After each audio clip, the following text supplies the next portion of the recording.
common with the Shroud. But tomorrow night at dinner at 6, after dinner at 6, he's going to be going over more of the Sudarium and what it's all about and why it's significant. And just want to close out of that.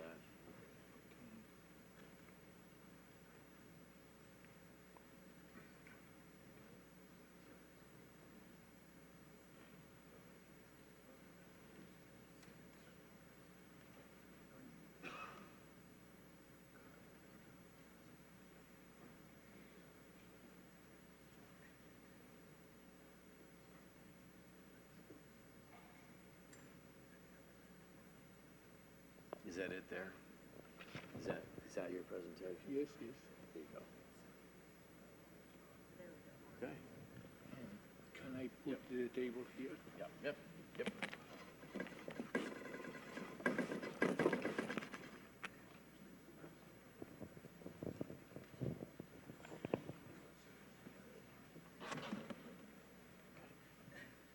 And this is your clicker and your laser, all that. Here. Give that a test.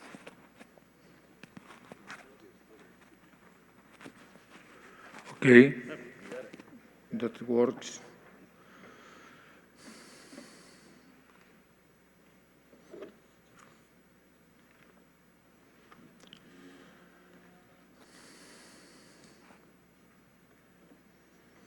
Well, dear all, good morning.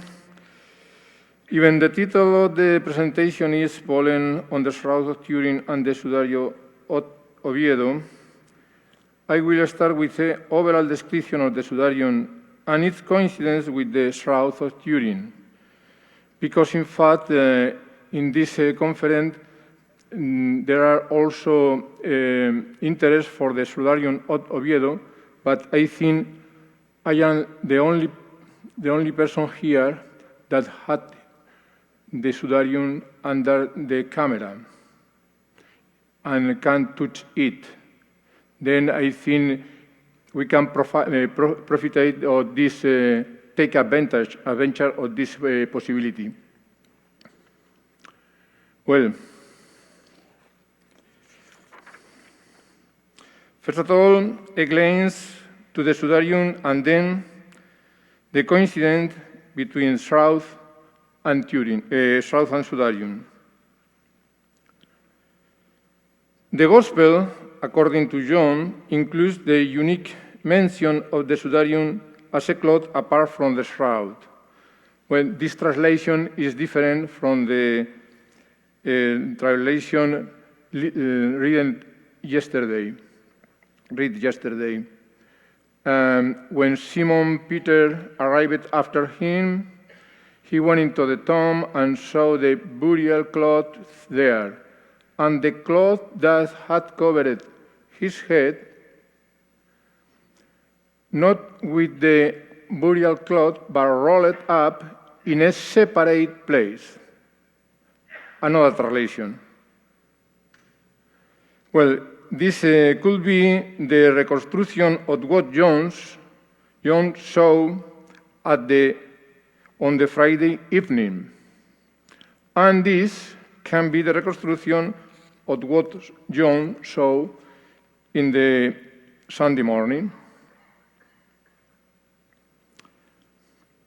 Now, an explanation of how the Sudarium was used as a result of the forensic analysis and other branches of the science. The cloth was put around the head of a corpse who was died an hour before, more or less, in a vertical position. Okay, but I think the best way to understand the use of the Sudarium is to perform a real simulation. I would like to choose a volunteer that have beard and long hair, but in fact, nobody here have this feature. Then the volunteer is Micaela. Please, Micaela.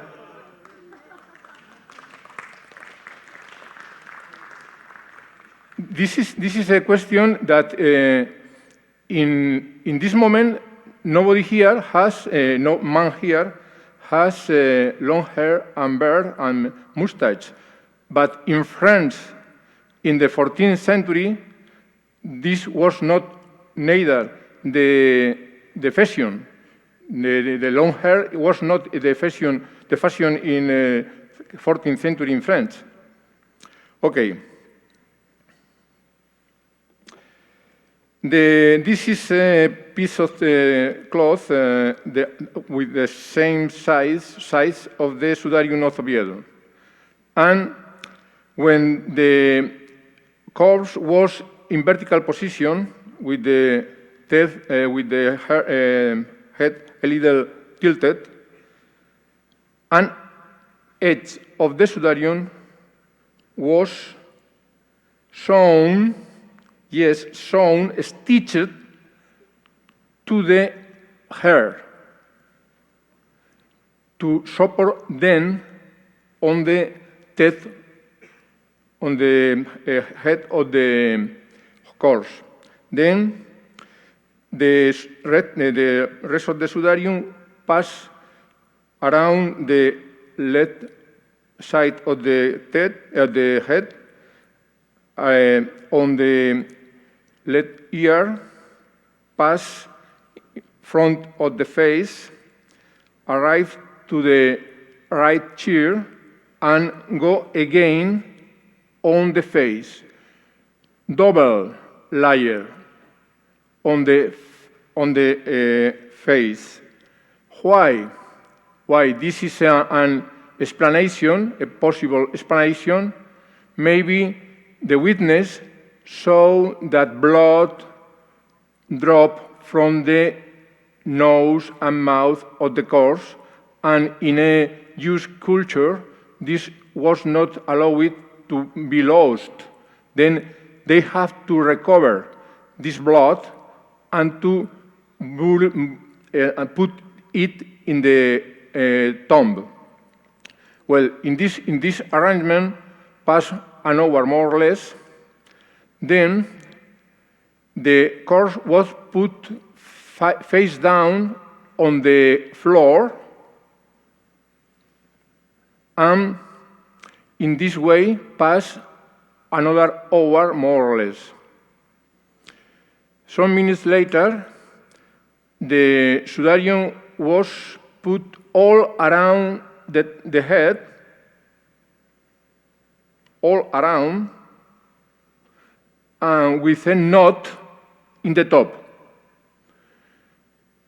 In this way, what the corpse with translated, which are moving, and a few minutes later, the Sudarium was taken off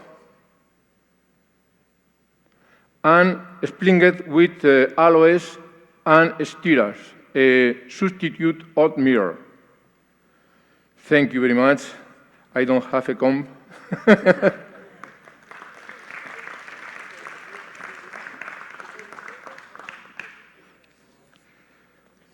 Well, I think this is the best way to understand the use of the Sudarium. With this image, we can improve the knowledge. The Sudarium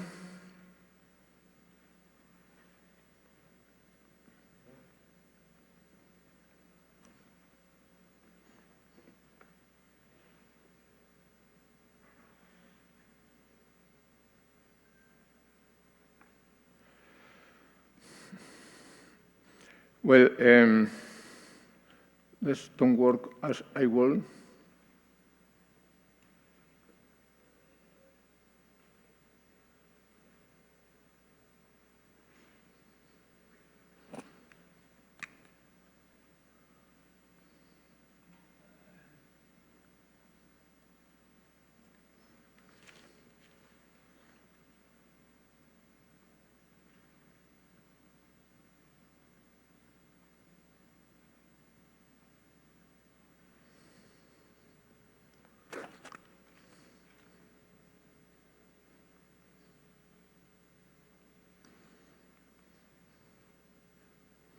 Well, the edge of the sudarium on the nape and the double layer on the face. And we deployed the sudarium, we find the place of the face and the place of the nape.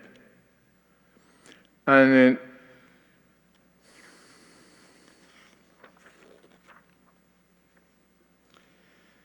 this is the first approach to the coincidence between shroud and sudarium, cloth and image at the same scale. You can see the stain of the forehead,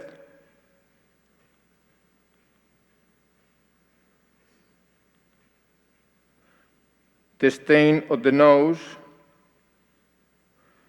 and the stain of the mouth.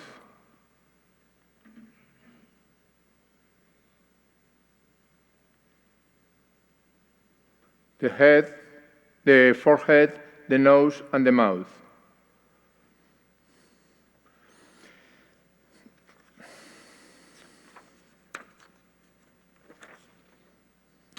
And here we can understand how and when the lower blood stain was formed, with the course still in vertical position. This part of the stain happened when the course was still in vertical position. And in this picture, we can understand how the upper blood stain was formed when the course was face down on the floor. From the nose and the mouth, blood with edema, pulmonary edema, go out and stain the cloth. Now we can go further in the comparison about cloth. As the sudarium was put around the head, we are interested in the face of the shroud, the coincidence of blood on the face. The previous requirement is that taking in account that we work with a photograph, a previous condition to start comparison is to work with the same scale for every picture. Here, these are the shroud and the sudarium and the same scale.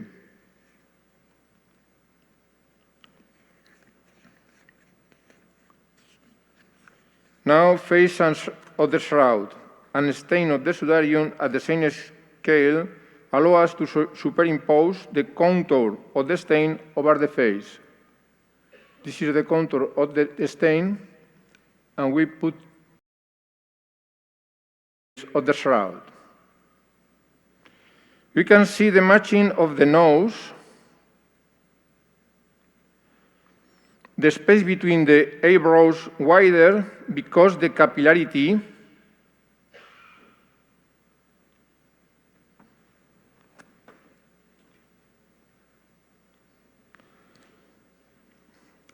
and this area filled of blood limited by the hair, but the epsilon and the eyebrow. But an astonishing coincidence is this. All the stain can be reconstructed thinking that the liquid come out from the mouth and the nose and go to the forehead. But this stain, this dot, is not from the nose because there are no continuity between the nose and this drop.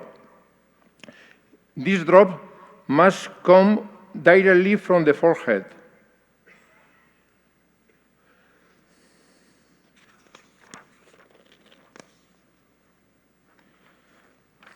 Well, but just in the shroud,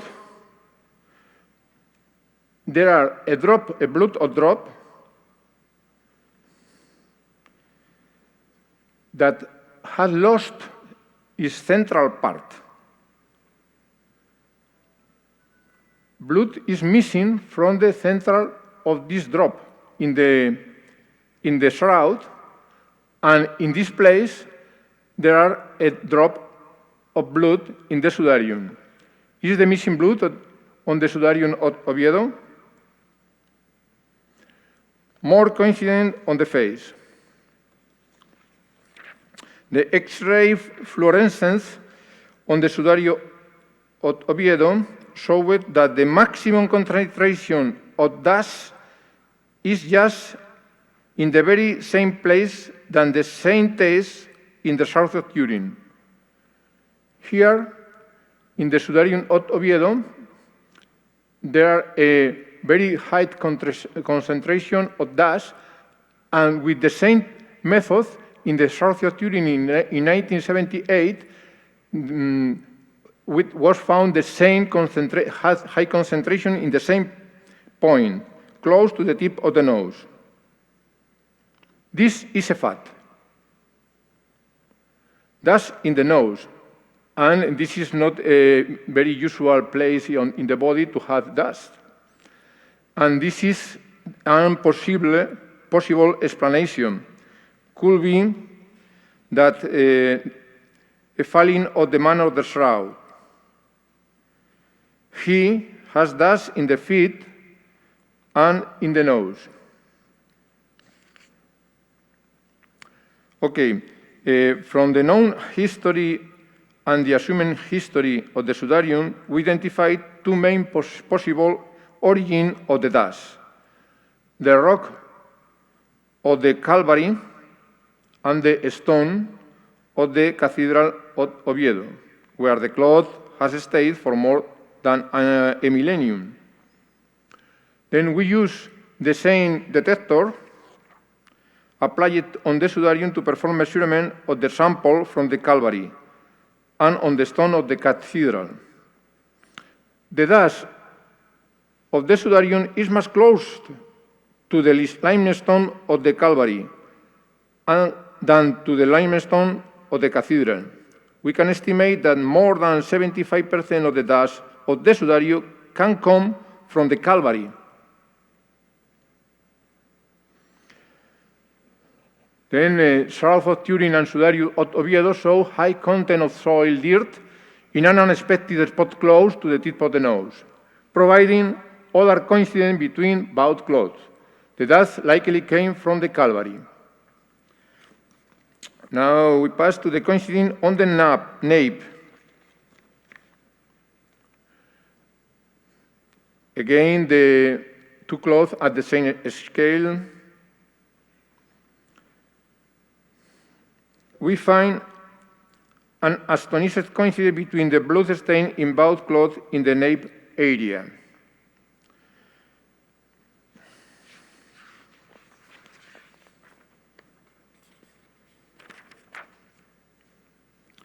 The best correspondence of bound happened with the sudarium tilted around 19 degrees.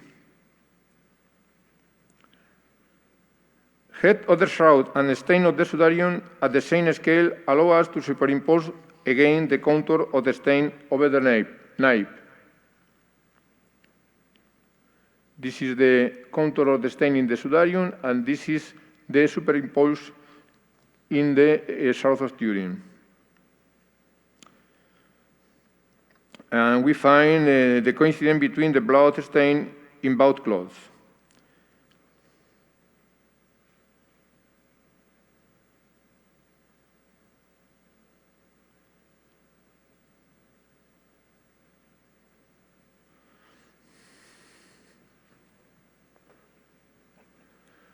Blood stain of AB group in both clothes, sheath from bone caused by sharp element.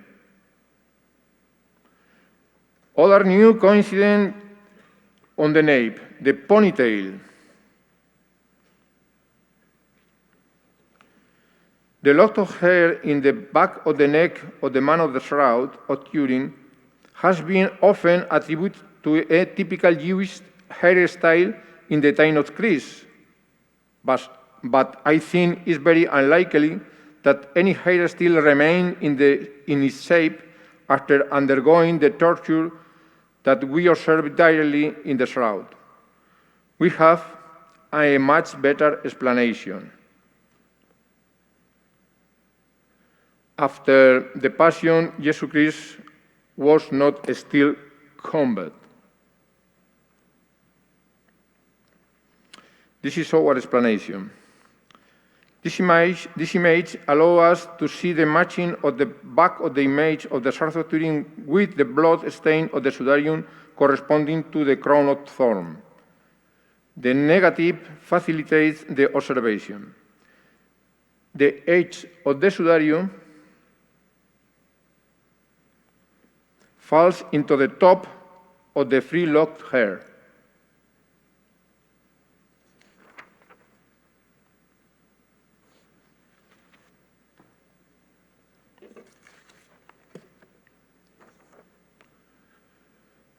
The Sudarium of Oviedo was stitched to the hair on the back and let it compacted.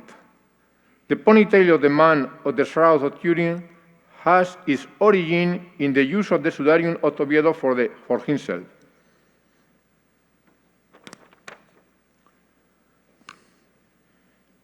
As we say, the Sudarium was stitched to the hair on the back of the neck. The row or little hole delimit the hair bundle that remained tied up in this way for around 2 hours. This dirty hair, soaked with blood and sweat, preserved its ponytail shape after when it dries. We think this is the most possible explanation for the existence of the hair tuft in the man of the Shroud. And now, finally, the summary of this part of the talk. Both cloth has been used on an individual with beard, mustache, and long hair.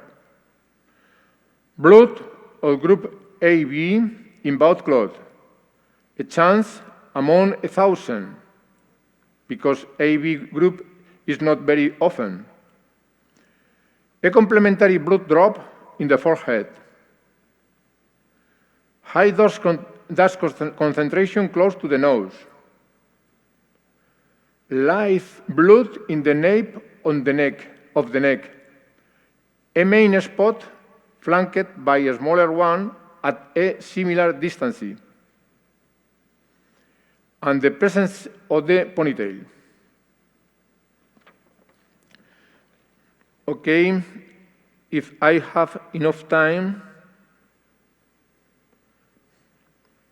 I can pass to the explanation of the pollen.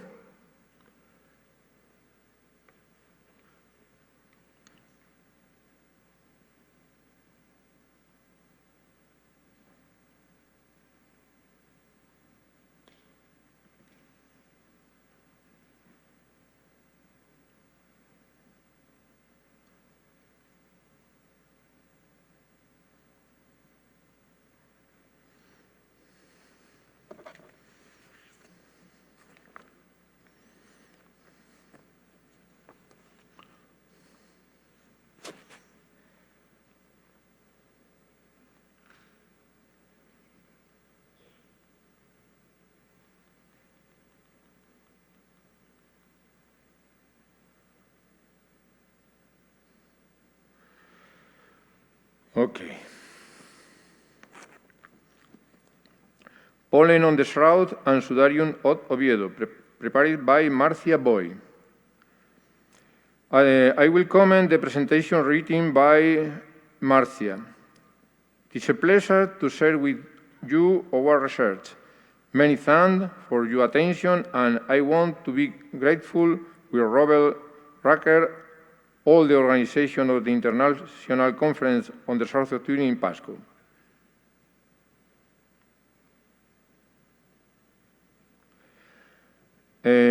but I will summarize the explanation about palynology and pollens, assuming you know the key concepts. Palynology is the science that studies the pollen.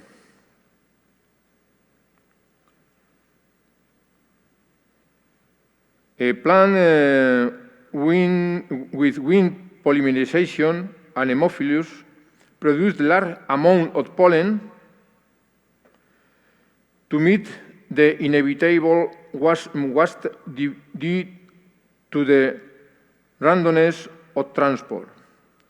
It is transported and deposited in the form of pollen rain.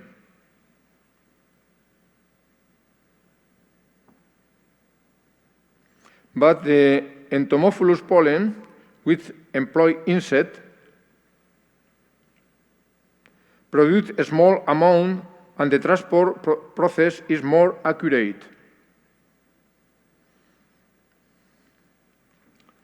Now the analysis of the pollen observed by Max Frey that deserve many criticisms and doubt.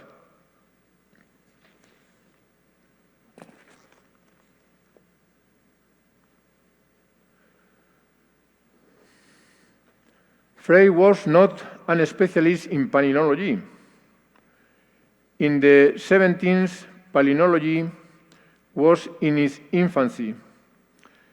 The material of comparison was not available. Currently, there is a pollen atlas that makes this type of research easier. Frey would have needed several years to study the morphological characteristics of pollen with an electron microscope.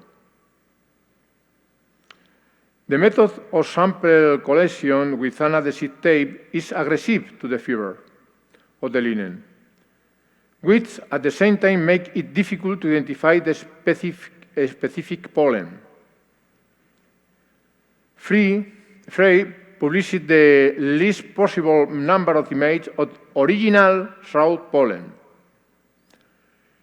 It would have required a collection of control samples for all species. The conclusion of palynological studies of the Shroud carried out by the criminologist Frey are widely inaccurate. Pollen was definitely identified, but was forcibly made to match a probably geographic origin in order to demonstrate the long journey made by the relic. The relic was considered as a kind of flag that had collected all the pollen in its path. However, it was protected while being transported. If entomophilus pollen were the most common, it must have reached the relic in a different way and not by the wind. Maybe by contact with flower or with oils and ointment used in burial practice. This is the novelty. One particular anemophilus type of pollen that could not be found is olive pollen. This is very common species in Israel and is blown from March onwards. That means a very expected pollen, anemophilus that use the wind, is not found, then the pollen transported by the wind don't remain easily in the cloth. It may seem unlikely that the microscopic pollen can adhere to the linen fiber and stay there for a long time. If you use oil substances, it's very likely that the ancient pollen could still remain stick to the cloth. An abnormal pollen concentration in the initial segment was found. It is remarked that the falsity of the photos. The conclusion raised doubt about the interpretation made of pollen found. These issues had not been exposed by researchers as Dunning, Baruch, Litt, or Maloney, who analyzed some original sample. Now some specific mistakes. Pisticia lentiscus identified as anemone coronaria. This is the identification by Frey, the picture, and this is the true anemone coronaria. It's not the same. It's similar, but it's not the same. The original picture corresponds to the Pistacia lentiscus. That is, in fact, the same. Another mistake, pollen from the Asteraceae family identified as Rhodolphus segetum pollen. This is the picture in the Frey study, but this is the true pollen of Rhodolphus segetum. It's not the same, it's different. And instead, it can be identified as Helichrysum. And the most controversial identification is the Gundelia tourneforti.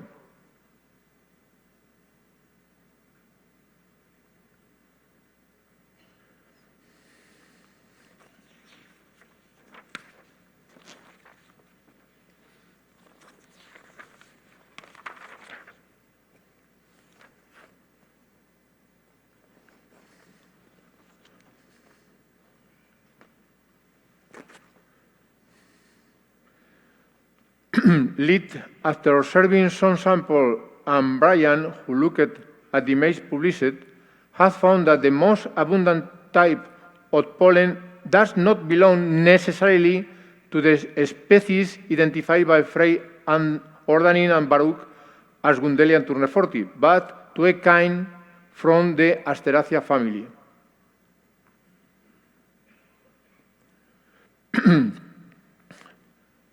Shroud powers were removed by and attached to an adhesive tape. This does not offer the best view of the detail and morphological characteristics required for the palynological study. The optical microscope analysis, 1000 magnification, does not allow the vast majority of the specific pollen level to be recognized. I can say that with the optical microscope, we can differentiate cat from dog, but we cannot identify the breed of the dog.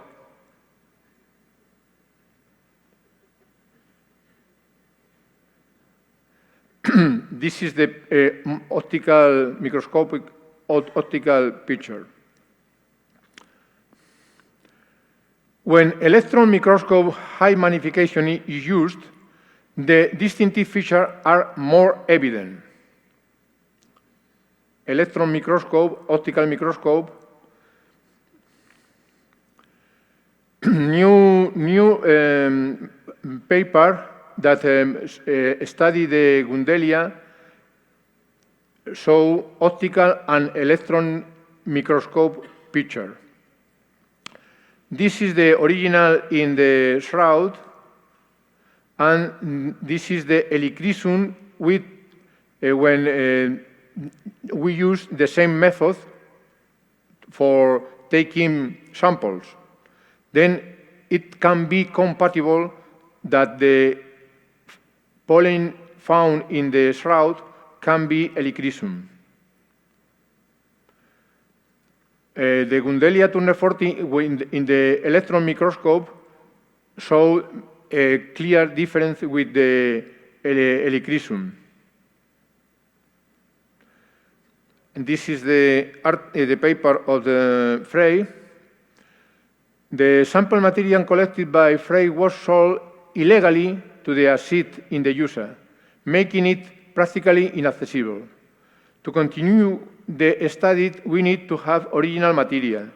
If we are to be able to support any conclusion and carry on researching into the type of pollen present.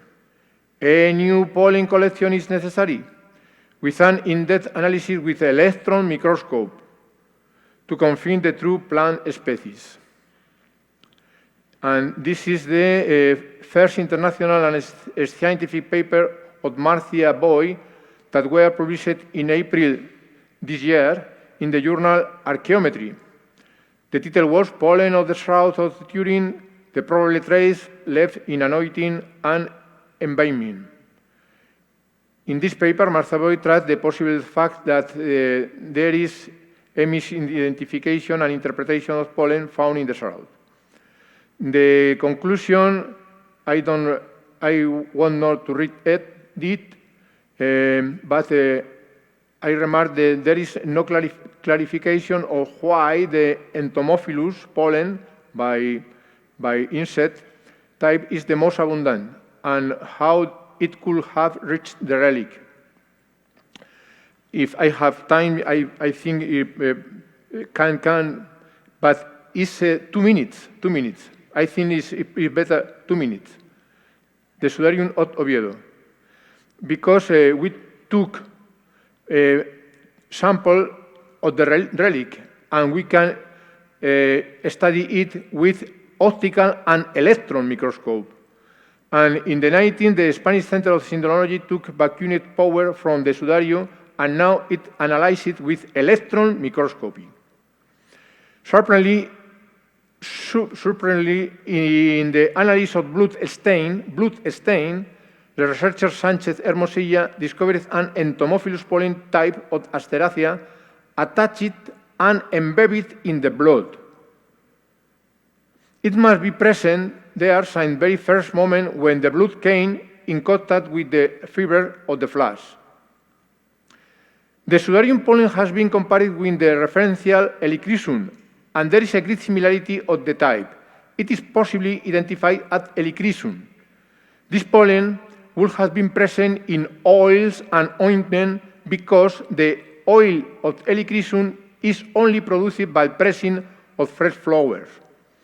This confirms the presence of botanical products used in ancient funeral ritual. Oils and ointment could have been applied on the shroud and sudario for ancient funeral rituals.